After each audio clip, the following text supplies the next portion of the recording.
As of noon today, everyone who lives in the state, who lives in a county where there are at least 20 cases of COVID-19, is required to wear a face covering. That announcement was made by Governor Abbott late yesterday afternoon, and the governor is joining us now live to talk more about that order. Governor, thanks for being here. My pleasure. Thank you. What was the deciding factor on making it a requirement to wear masks? So listen, after the opening of the Texas economy, we saw a tremendous month of May, both with regard to the job sector, but also with regard to a reduction of the spread of COVID-19. And we reached a record low positivity rate in late May. And then in early June, there was a slight increase in COVID cases. But then kind of over the past 2 to 3 weeks, we saw a dramatic increase in the spread of COVID-19, a dramatic increase in the hospitalizations. And I'll tell you this, counting today, yesterday, and the day before, those 3 days are the 3 consecutive deadliest days in Texas for COVID-19. So in the decision-making process, first, we learned where COVID cases were coming from, and we first learned they were coming from bar settings as well as these commercial tubing operations and things like that, which is why last week we shut down those operations to slow the spread.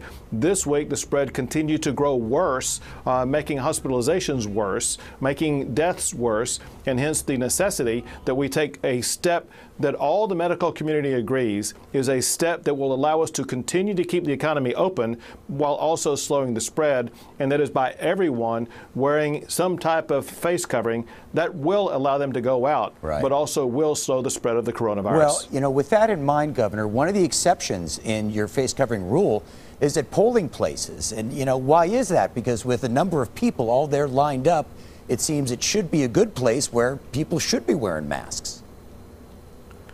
And that makes perfect sense. But let me tell you this, from a constitutional standpoint, there's a constitutional right to go vote. And we wouldn't want to deprive someone of their right to go vote by saying, you got to wear a face mask. Because what if we told them to wear a face mask and they said, I'm not going to wear a face mask, and by you ordering me to do so, you deny my right to go vote. Hence, we didn't put the requirement on them, but we do highly suggest that if you're going to go vote, be sure and wear a face mask. And what do you say to those Texans who still, to this day, refuse to wear a face covering? Great question. Most important question you could ask, and that is, people have to understand we're having skyrocketing cases of COVID-19, hitting all-time records day after day, hitting all-time hospitalization records day after day. This is spreading so fast. You do not know who you encounter who does or does not have COVID-19. Anybody can get COVID-19 anytime. The only way that you can safeguard against that is by either A, staying home if at all possible, or B, if you do go out, you do need to wear that face guard. I think at some point in time, people are going to realize these numbers are so overwhelming, they have to be true, which they are. You know, in retrospect, do you think you opened up the state economy a little bit too soon?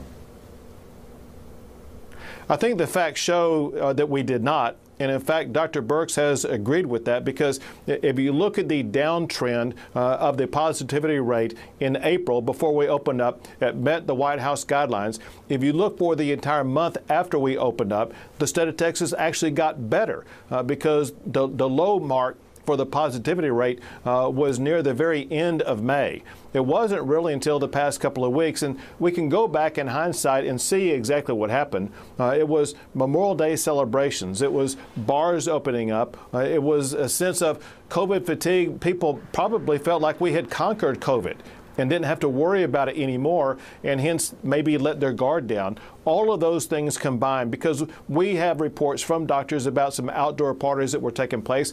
There was one here in the Austin area, a Pong Fest of 300 people, where there were maybe hundreds of people who tested positive, things like that taking place, where if people realize how dangerous and how rapidly COVID is spreading, I think those things would not have happened. Yeah, that Pong Fest in Lakeway with a lot of young people. Now, let me ask you this. If this move with the mask doesn't work, what is next? Would you ever consider shutting down the state economy? Okay, I was very clear, and I will remain clear. The last thing that we want to do is to shut down the economy. No more lockdowns. We cannot sustain a lockdown, and that's why we're urging everybody to comply with this order of simply wearing a mask like this that celebrates Texas. If you do wear that mask, it will ensure two things. It will ensure that you do get to go to your job, earn your paycheck, engage in the economy, and live outside the walls of your own house or apartment. Okay. If we do not wear these face masks, it could lead to COVID spreading so much that we would have to go back to a lockdown. The way to keep business open is by wearing a face mask. It's a good message. We're out of time. Governor Greg Abbott, thank you very much for your time.